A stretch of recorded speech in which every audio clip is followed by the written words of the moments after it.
from the analysis, we saw that this is how we performed. And teachers are talking to us so that we can really improve on our performance. And it's a must that we need to improve. We're faced with an enormous task in SEED. We're looking to bring health and resilience to challenged situations in education. So we don't go into the easy districts and we don't go into the schools that are flourishing. We're going into stressed and challenging environments. That's part of our vision, is to go into that space. And when we go into that space, we're going in for the long term. We're not going in for a hit and miss training opportunity. We're going in to get alongside people and journey with them over a number of years.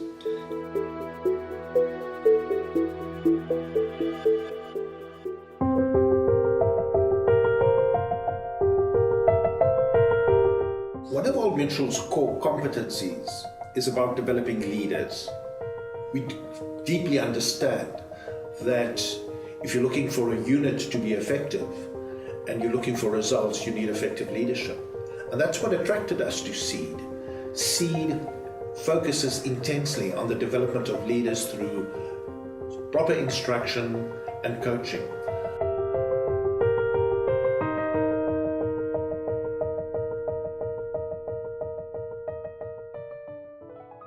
The program consists of the training elements, which include a 2-day workshop focusing on change and on self, and then another 2-day workshop focusing on building resilience. And then we have 1-day workshops that focus on conflict management, relational systems, team performance, leading change, and then developing a theory of change or a pathway to change for each school. But before we attended the workshop, we were given a questionnaire. We did not know, we just answered in a very relaxed atmosphere that questionnaire. But it transpired that there was a profile that was going to be compiled out of that questionnaire.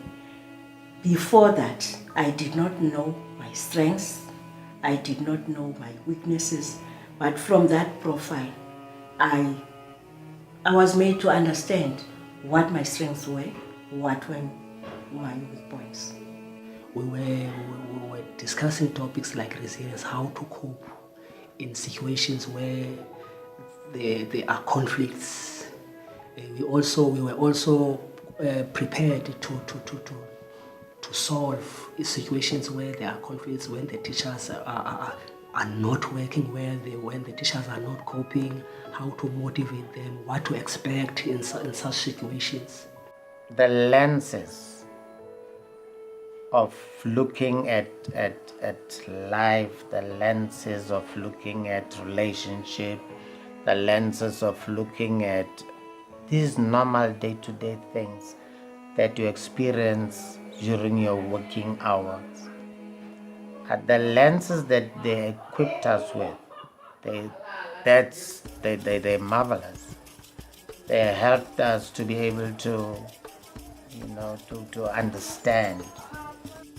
I think the roller coaster lens helped me a lot because I understood the position of each character in this environment.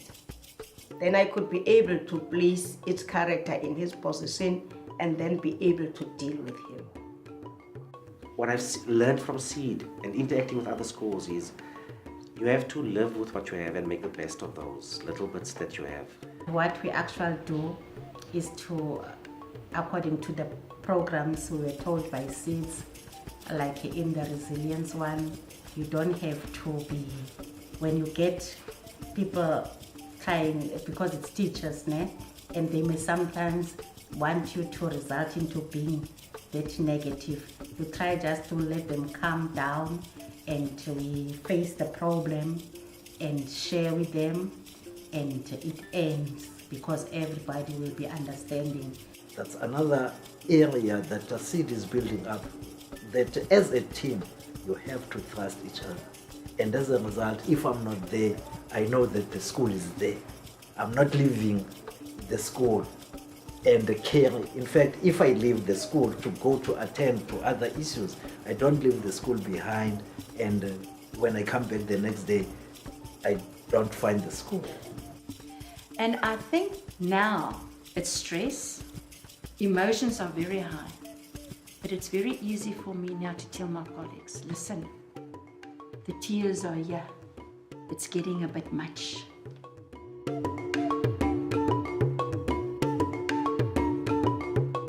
Well, what I was indicating, Tony, was that in an attempt to maintain the results that we had for the past 2 years, now the challenge that is facing us is the lack of an educator for maths literacy.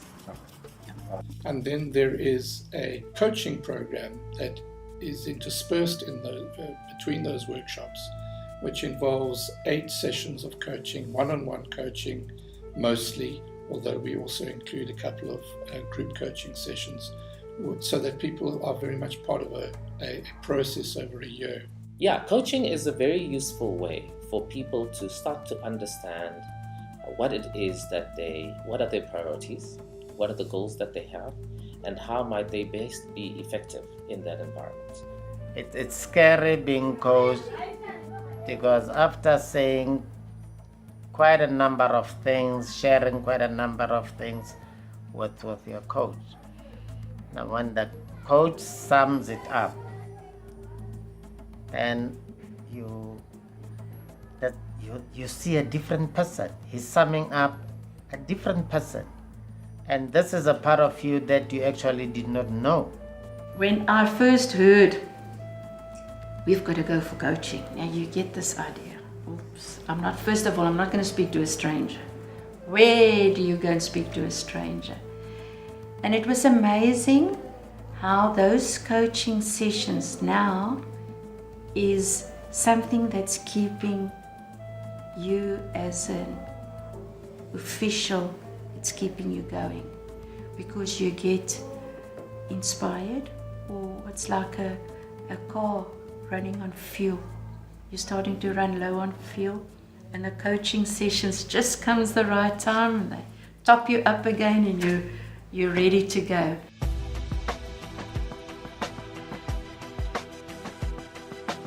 They also have 4 assignments to complete for the university, so that they can get their certificate from the University of Stellenbosch.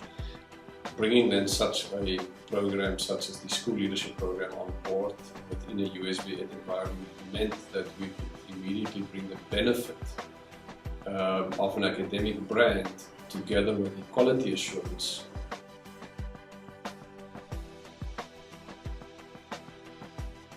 And then we've also been able to introduce the idea of communities of practice, so that when people have completed the school leadership program, which is a 1-year program, they then move into a community of practice where they have workshops together, and then have small coaching groups of about 8 people where they explore different topics together, but more importantly, they problem solve together around challenges that they're facing in their district or in their schools. So I think that the principal should try to find out what is the cause. Because of that COP program, we're able to communicate and share our problems. Because whenever we come in, we discuss our issues. To say, at my school, this is what is happening. How do we approach this idea? For example, the issue, yesterday we were discussing the issue of late coming. We didn't realize that being from different schools, we are having the same problems, because we never shared. You stay with what you are facing, it's giving you headache, you feel like leaving, actually stop working, resigning. But now, as we have mixed with other principals, you would see that, oh, mine may be better than what I just heard. They're sitting across the table, people who come from different schools, or if they're guys from the department, they work in different sections of the Department of Education.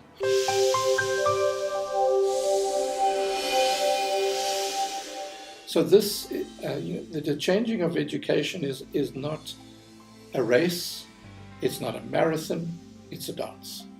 We take a few steps forward, we take a few steps back, a few to the side, and then we move forward again.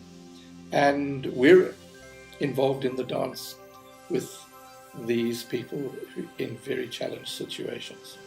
And what's exciting about it is that you begin to see leaders come alive. You see them getting hope again for the first time in many, many years. You see them having the confidence to try new things. And then ultimately we see improvement in learner results. And I want to change the school into being the best school. Even people from outside may look to the school or even hear the name called Makinana and want to come to the school. What keeps me on, keeps me pushing, is the idea that when I leave this area, I want to see these shacks converted into brick houses.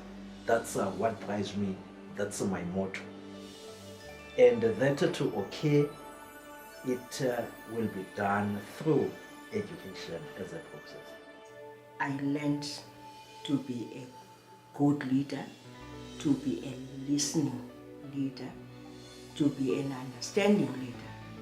But having to understand people, still at the same time, you must know that the work has to be done. The situation is changing gradually. I do understand that it's not going to change completely, but there are visible evidence that there is a change. My vision for the school is to have good results because we've been underperforming for a long time. For me personally, I got that sense of you can trust people, you can confide in people, and you are safe to confide in people, and you're safe to trust people. Now, amazing how that spilled over to my colleagues, that I am safe to trust my colleagues. As you move through this process of you sharing with your coach, you find that you're actually opening up to your coach, but you're also opening up to yourself.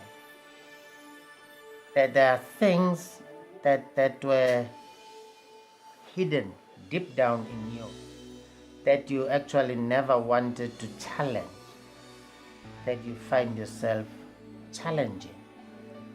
But it's a great experience to finally know yourself. Why I'm involved in SEED and in the school leadership program is, number one, because I'm passionate about my country and I'm passionate about leadership development, have been my whole life. But I guess the underlying reason is that I keep doing this because it keeps changing me.